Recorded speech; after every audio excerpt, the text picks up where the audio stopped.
Hey, it's me, Sexologist Shamyra, popping in with another really quick video. And in this video, I'm going to talk about menopause and perimenopause. I'm also going to give some suggestions on how to create a menopause plan and a menopause plan for sex. There is a topic that has been highly discussed, mostly because depending on where you are in life, you either are in perimenopause, you're in menopause, you're dating someone, married to someone, or you know someone that's going through menopause. So let's talk about it. Depending on where you're from, this is a topic that might be taboo for you. This is a topic that is known about but not necessarily spoken about. And as a result, a lot of people have no information. They have misinformation and they just don't know what to do when this time comes. They don't know how to recognize the symptoms and they don't know the questions to ask their doctor. So let's just get right into it. First, let's talk about perimenopause. And it's just the transition from when your body is about to stop having a menstrual cycle to going into full menopause where you don't have a menstrual cycle anymore. So generally this starts happening around 47-ish. However, some people can experience perimenopause as early as their 30s, mid 30s, or anywhere in their 30s, and others who've had hysterectomies and who've had other surgeries or issues, they experience perimenopause earlier than the 40s or 30s, or whenever they're experiencing the issue or the surgery or whatever issue they're having. And so some of the symptoms that's associated with that, you might recognize these symptoms. Hot flashes. Yes, a lot of people experience hot flashes where you could be sitting down in a swimming pool of ice and all of a sudden out of nowhere you feel like you're on fire. You feel like somebody just turned on a heater or put you in an incinerator. Those hot flashes. Some people also experience sweating, night sweats, waking up soaking wet. Yes, and all of that stuff affects your sexiness and your sexuality, which we'll talk about later in this video. Some other people say they experience mood swings. Vaginal dryness is a big indicator of this, and also a big complaint from a lot of people.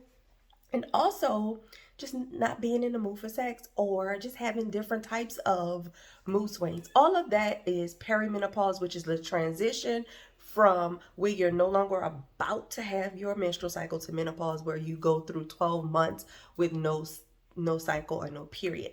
And the process is that when we get a menstrual cycle, our body accumulates these hormones, and over time our body starts having less and less and less of these hormones. So we stop producing these hormones, and so as a result our body goes through a transitional period. Some people don't experience these symptoms and some do. So chew the meat and spit out the bones when it comes to this video. As a result, I know if you're watching this or if you know someone who's experiencing this, they have many complaints. Some people don't even know that they can talk to their doctor about these complaints. Some people are embarrassed to talk to their doctors about this complaint. And if you have a partner or you know someone with a partner or your partner's going through this, you know how embarrassing or how minute the conversation might be around this issue. No more. Those days of not talking about menopause are gone, because now you know some of the symptoms, you're experiencing the symptoms, and you know it's a normal process. You know it's something that you're generally going to go through if you are a female body person. You're going to experience this. And most importantly, if you have a partner, they are going to experience this with you. So you have to bring your partner along for the ride. Now let's talk about who you can talk to about this problem. Your gynecologist. One of the major issues here is usually or oftentimes when people begin to go through the transitional period and going through menopause, they see their doctor less. So they don't really think to go talk to the doctor about this, because you're not seeing your doctor as often as you might have been several years ago. So yes, definitely go talk to your gynecologist about this. Make an appointment and go talk to your gynecologist.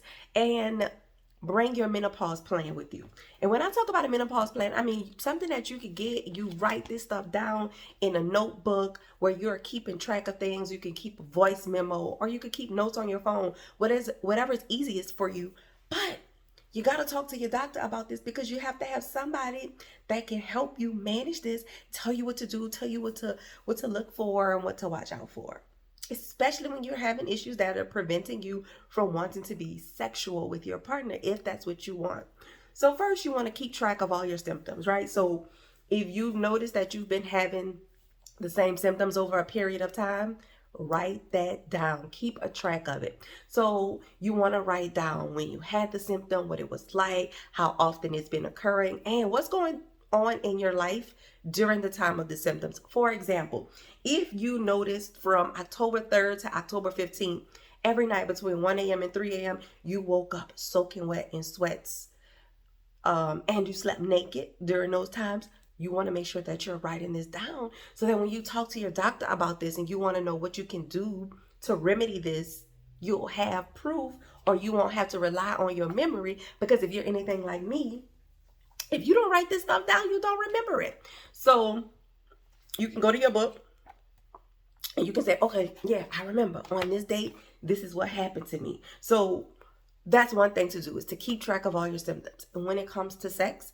keep track of your sexuality related symptoms as well. Okay, so if you notice that you're having vaginal dryness, or when you take a shower, the dryness is worse, you want to keep track of that as well. If you're noticing that there's some pain during penetration or before penetration, you want to keep track of that as well. Then you want to schedule your doctor's appointment. Bring your notebook with you when you schedule your appointment, or for your appointment, so that you can talk to your doctor about this. Now, during this doctor's appointment, this is a time for you to first bring up every concern that you might have about this menopause or the symptoms of menopause. Bring this up with your doctor. Let them know your symptoms. Ask them for remedies. Ask them for solutions. Ask them for opinions. Of course, their personal opinions. And talk to them about a plan. Ask them for what you could do to either prepare for this or to go through this in a way that is less painful for you. And I mean emotionally, physically, mentally painful or stressful for you. Ask questions. And before you commit to doing anything, if your doctor prescribes you something, if you have questions about that, ask. Ask for research, especially if you are a Black woman.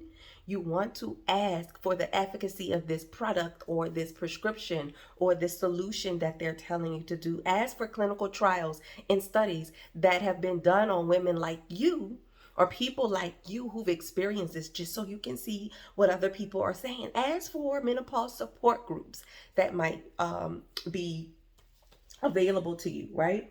And so it's very important that if you're not feeling heard by your doctor, that you bring that up with your doctor too. Because sometimes when we go to the doctor, they rushing us out. It's okay, what you got? And it's like, next. I'm sorry, but I was only here for 14.9 minutes. I got a few seconds left in this 15 minutes. No, there are some great, amazing gynecologists. I know several who are amazing. So if you're not feeling heard by your gynecologist, you can simply say, listen, do you have any availability for longer appointments so that I can talk to you more in depth about these concerns that I have about menopause? And if you still aren't feeling heard, it's time to switch doctors, okay? Don't be scared to switch doctors. If they don't feel like they're a part of your team, that means it's time for you to switch doctors, okay? Next, we're going to talk about your sex plan. Now, you might not think about this, like, I'm going through menopause. Why am I thinking about sex? Because one of the things that happens is people come on my couch, on the green couch, and they say, I'm going through this and I don't feel like having sex, or it's painful, or I'm so dry, it's embarrassing, I'm sweating so much and I don't feel sexy. The first thing you need to do with this sex plan, again, is to recognize your symptoms. And then you need to talk to your partner about it. Whomever you're having sex with, they need to be brought in on this. And a great way to do this is to have them accompany you to your doctor's appointment, whether they can be in person or via video call or audio call. But they need to know, they need to be educated on this process as well as you do. Don't forget your educational resources, which we'll talk about in a few seconds. But bring your partner along and have your partner to ask questions. If they're curious or if they have questions, encourage them to ask their questions too, because this is their process as well. They aren't physically experiencing it as you are, but they are still experiencing this with you as your partner. They need to know what's happening, that you're not just saying no, that you're not just peeing in the bed, because some people think when they're sweating that they're peed. Did I pee in the bed? They need to know what's going on. And so if your partner does not want to get involved, that's a conversation that needs to be had. Listen, we're having this issue with sex because I'm going through a natural progression or transition in my body. And if we're going to continue to be sexually intimate, then you need to be here. Okay. So you need to talk about that. You need to talk about how these symptoms have shifted your sexual intimacy with your partner. They need to talk about their concerns with you as well. Sometimes it's helpful to even incorporate a sex therapist in the process when you recognize that it's gotten to be a little bit too much for you to manage on your own, and the two of you or whomever y'all aren't seeing eye to eye. Solicit your therapist to come in and help you with this conversation. Another way to involve your partner in your sex plan is to talk about the differences, right? Talk about how does this affect you now, and what you can do each time you have sex that's different. Because again, this is a transition. So you want to start exploring other ways to be sexually intimate. Yes, I'm talking about erotica. I'm talking about role playing. I'm talking about like audio, visual, all of that erotica, reading, using sex toys, bringing sex toys into the bedroom. Sex toys can be especially helpful to generate and stimulate blood flow around the genital area. So put your sex toys around your genital area and stimulate that, because it could increase the blood flow there as well. You need more foreplay. So tell your partner that you need at least 20 minutes. They got to warm that thing up, okay? Not a microwave. This is an oven. You got to preheat before you put in the meat. So you have to warm it up. However long it takes is however long it takes. And don't look at this as a process or something separate from sex. As we know, foreplay is a part of sex. It's not separate. It's not something you do to get sex. It's a part of your sexual process. Explore together. Like I said, do different role plays, all right? Now let's go ahead and talk about some of the symptoms that you might have. Some of the symptoms people talk about are night sweats, right? And they talk about, I sleep naked and I wake up and I'm soaking wet. I'm covered in sweat. And sometimes sleeping naked doesn't help. It actually contributes to the process. So you want to find some comfortable, cooling attire to sleep in. And don't forget about your bed sheets. Cooling bed sheets are really helpful. But also the clothing that you wear. You don't want to sleep in nothing like this. You don't want to necessarily sleep naked, but maybe cotton or a moto fabric that is very cool, that absorbs, that could absorb the sweatness or make you less prone to sweating.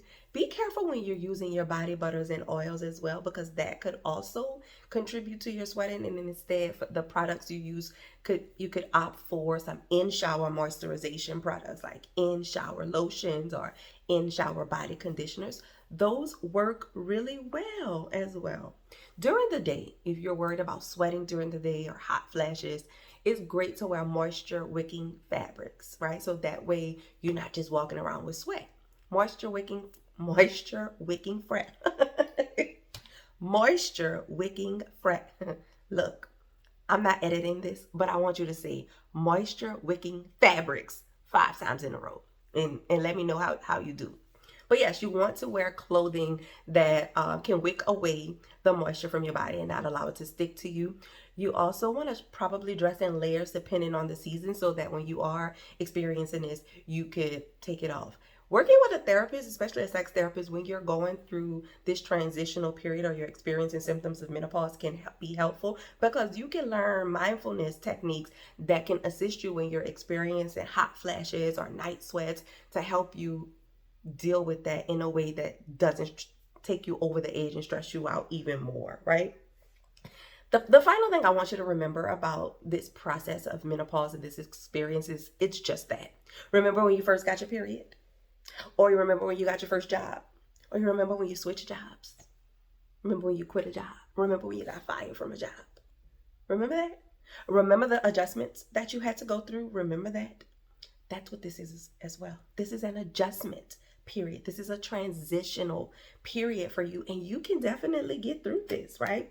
You'll figure this out just like you figured out all of the other scenarios that you had to get through. Don't look at this as your body betraying you. Look at this as my body is entering another dimension, and I'm going to figure out who I am, what I need, and how to work with my body in this dimension. Okay? So don't forget, create a menopause plan, create a menopause plan for sex or a sex plan. Bring your partner in on it. Get educated, find resources, read. And on Instagram, there is the Black Girl's Guide to Menopause. Follow them. They have great information on how to survive this period and transition in time. Again, I know that this is frustrating for a lot of people. It's overwhelming. It doesn't make you feel sexy. It makes you feel sometimes stressed out and even depressed. And a lot of times those symptoms of depression bother you way more than the symptoms of menopause. It's always great to have a team, your doctor, your therapist, and a support system. So go ahead, be great. Learn all you can learn. And if you want more videos like this, go ahead and subscribe to this video, like, give me a comment, and let me know if you thought this was helpful or if you need something in writing. Okay? Bye.